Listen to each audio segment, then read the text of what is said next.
Hi, do your kids need a break from sitting and doing packets, worksheets, or computer work?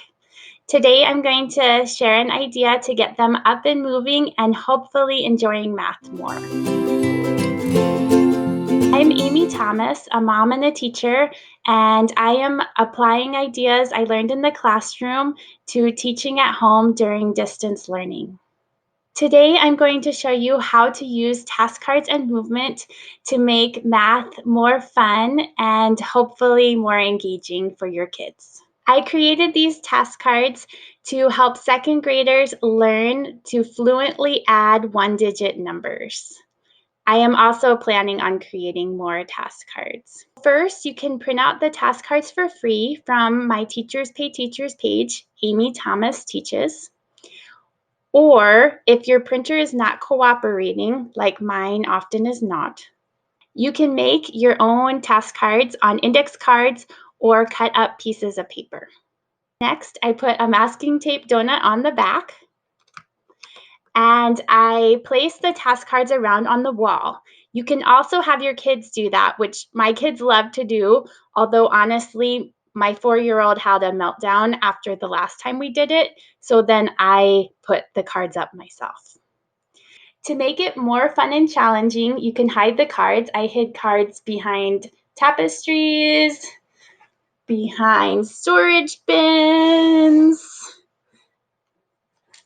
I put cards higher, lower, and I mixed up the order.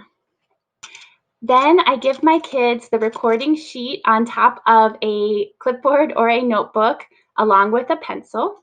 Next, I teach my kids to look for the top number to make sure that number matches the answer that they write on their recording sheet because the cards are in mixed order. So then as the kids go around with their recording sheet, I time them on my watch to see how long it takes them to answer all 24 questions. After they are done, I have the kids check their answers with the answer key and circle any answers they got wrong. So if my kids got this question incorrect, then I would take the task card off the wall and make a pile, and these we would practice tomorrow.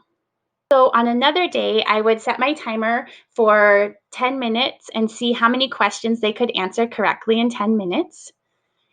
Or if we are having a difficult day, I might set my timer for 5 minutes and see how many questions they could answer correctly.